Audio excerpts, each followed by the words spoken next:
कैलाश पर्वत पर माँ पार्वती बैठी हैं और उपटन के द्वारा अपने शरीर का मैल उतार कर उससे उन्होंने एक बच्चे का स्वरूप बनाया और फिर उसमें जान डाल दी। फिर माँ पार्वती ने इस बच्चे का नाम गणेश रख दिया और उसे अपना पुत्र स्वीकार किया। माँ पार्वती स्नान करने के लिए जा रही होती हैं, तभी गणेश को बुलाती हैं और उनसे कहती हैं, बेटा, मैं स्नान करने के लिए जा रही हूँ। तुम द्वार पर बैठकर मेरा इंतजार करो और ध्यान रखना कोई भी अंदर ना आने पाए। जो आदेश माते। माँ, आप बेफिक्र होकर स्नान करने के लिए जाएं। मैं आपके बगैर इजाजत के किसी को भी अंदर नहीं आने दूंगा। माँ पार्वती पुत्र को द्वार पर खड़ा करके स्नान के लिए चली जाती हैं और गणेश द्वार पर पहरा देने लगता है। कुछ समय बाद वहाँ भोलेनाथ, नंदी और कुछ सेवकों के साथ आते हैं। तभी नंदी पूछता है, भोलेनाथ, ये बच्चा कौन है और द्वार पर पहरा क्यों लगा रहा है? तुम जाकर के देखो। नंदी और दो सेवक उसके पास जाते हैं और कहते हैं, बालक, कौन हो तुम?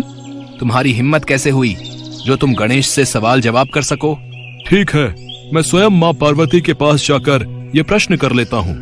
अरे तुम ठहरो, द्वार के भीतर नहीं जा सकते। तुम कौन होते हो मेरा रास्ता रोकने वाले? मैं पार्वती नंदन गणेश हूँ और ये माता का आदेश है, कोई भी अंदर ना जाने पाए। जाओ, अब यहाँ से जाओ। पुत्र, अचानक से मुझे पागल समझते हो क्या? मूर्ख लड़के, मैं यहाँ से कहीं नहीं जाऊंगा। गणेश अपनी गदा उठाते हैं और जोर से नंदी पर प्रहार करते हैं, जिस कारण नंदी को चोट लग जाती है। इस वजह से नंदी और सेवक दौड़ते हुए भोलेनाथ के पास वापस लौट जाते हैं। महादेव, भोलेनाथ, बचाओ, बचाओ। भोलेनाथ को गुस्सा आ जाता है। उस तुच्छ बालक की इतनी हिम्मत कि वो तुम पर हाथ उठाए, अभी जाकर उसको सबक सिखाता हूँ। तभी भोलेनाथ, नंदी और कुछ सेवक समेत उस द्वार की तरफ जाते हैं। अरे ओ रुको, कहाँ चले जा रहे हो? आपको दिखता नहीं? द्वार पर पहरेदार खड़ा है। ये मेरा घर है, तुम कौन होते हो मुझे रोकने वाले? मुझे मेरे घर जाने से कोई नहीं रोक सकता है। जो भी हो, आपको मुझसे अंदर जाने के लिए इजाजत लेनी ही होगी, अन्यथा आप अंदर नहीं जा सकते हो। बालक, तुम इतने धूर्त कैसे हो सकते हो? धूर्त तो आप हैं, जो मेरे कहने के बाद भी अंदर जाने के लिए प्रवेश कर रहे हैं। तुम मुझसे बहस कर रहे हो? मैं तुम्हें भस्म कर दूंगा। मैं पार्वती नंदन गणेश हूँ, मेरा कोई कुछ नहीं बिगाड़ सकता। बेटा, द्वार से हट जाओ। मेरी माता का आदेश है, जब तक वो स्नान करके बाहर ना आ जाए, तब तक मैं किसी को भी भीतर नहीं जाने दूं। बालक, सामने से हट जाओ। मैं अपने प्राण त्याग सकता हूँ, लेकिन माता का आदेश नहीं। माता का आदेश मेरे लिए पत्थर की लकीर है। तुम कौन हो बालक? मैं पार्वती पुत्र गणेश हूँ। तुम इतने हठी हो बालक, इतना हठ करना ठीक नहीं। मैं आपसे अब भी कह रहा हूँ, आप यहाँ से चले जाओ, वरना बहुत पछताओगे। तेरी इतनी हिम्मत! और दोनों के बीच घमासान युद्ध शुरू हो जाता है। गणेश का वार भोलेनाथ पर भारी पड़ता है। एक बालक से भी हार रहे हो। इस बार भी गणेश का वार भोलेनाथ पर भारी पड़ता है। गणेश और भोलेनाथ के महायुद्ध से पूरा ब्रह्मांड कांप जाता है और सभी देवता भोलेनाथ के पास पहुंच जाते हैं। बालक, तुम जो जिद कर रहे हो ये उचित नहीं है। तुम कौन हो और यहाँ क्यों आए हो? बालक, तुम भोलेनाथ से क्षमा मांग लो। गलती भी भोलेनाथ की और क्षमा मैं मांग लूं, ये कदापि नहीं होगा। भोलेनाथ, आप ही इसको क्षमा करें। बालक है, हठी है, क्षमा कर दें। आप नहीं जानते इस बालक ने हमारा कितना अपमान किया है। मैं इसे नहीं छोड़ूंगा, मैं इसे अवश्य दंड दूंगा। मेरा सामना तो कर नहीं सकते और बात करते हैं मुझे दंडित करने की। मैं तुम दोनों से विनती करता हूँ, इस युद्ध को यहीं पर समाप्त करो। मैं युद्ध को नहीं रोकूंगा। मैं भी इस युद्ध को नहीं रोकूंगा और इसके किए की सजा इसको देकर ही रहूंगा। और फिर गणेश और भोलेनाथ में घमासान युद्ध होने लगता है। मैं बोल रहा हूँ तुम दोनों से, रुक जाओ। बालक, तुम भोलेनाथ से माफी मांगो।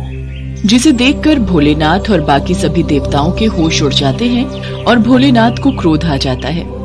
दुष्ट बालक, मैं अब तक तो तुझे माफ भी कर देता, लेकिन अब तुझे जीवित नहीं छोड़ूंगा। बालक, तुम ऐसा करके हमारे गुस्से को बढ़ा रहे हो। गुस्सा बढ़ाकर भी आप क्या कर सकते हो? एक छोटे बच्चे से अपने मुंह की खा रहे हो। क्रोध में आकर भगवान शिव अपने त्रिशूल से बालक का मस्तक काट देते हैं। माताश्री, पूरे ब्रह्मांड में ये माताश्री, शोर हो जाता है और गणेश की गर्दन बहुत माताश्री। दूर जाकर गिरती है, जिससे कि एक भूचाल आ जाता है। सभी देवता एक अनहोनी की आशंका में घूम जाते हैं। तभी गणेश की आवाज सुनकर माताश्री। माँ पार्वती दौड़ी दौड़ी बाहर आती हैं। अरे गणेश, गणेश, पुत्र गणेश, कहाँ हो तुम? पार्वती बाहर आकर देखती हैं तो उनके होश उड़ जाते हैं और पार्वती को गणेश का धड़ दिखता है।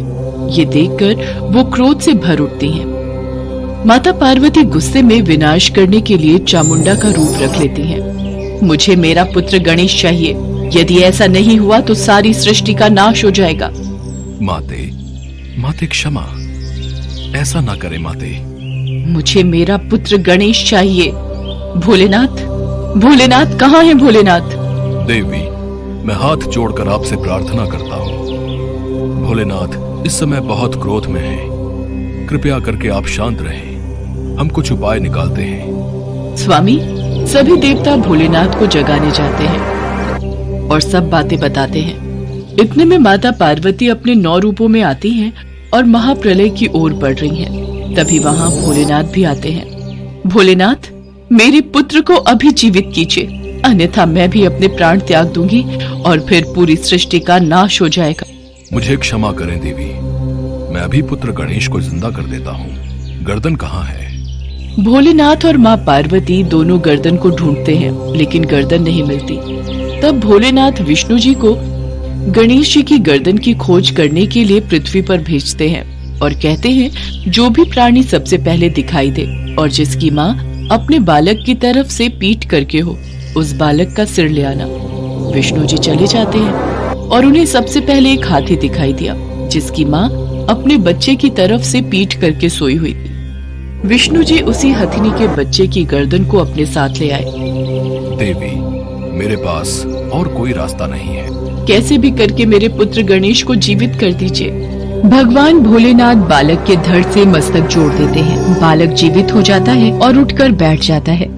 माता पार्वती का क्रोध शांत हो जाता है और वो पुत्र गणेश को अपने सीने से लगा लेती हैं।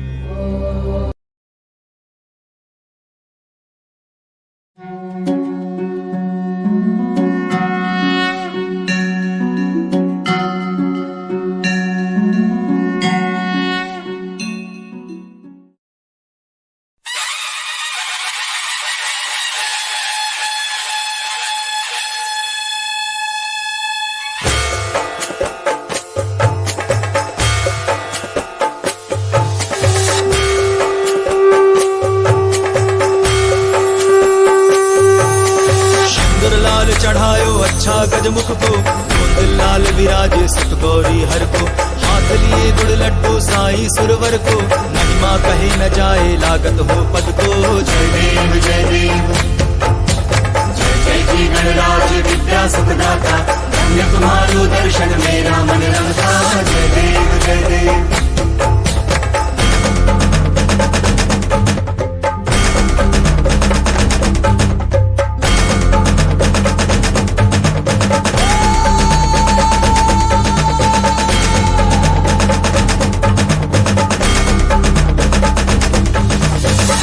भक्ति से कोई शरणागत आवे, संतति संपत्ति सब ही भरपूर पावे। ऐसे तुम महाराज मोको अति भावे, नंदन निश दिन गुण गा।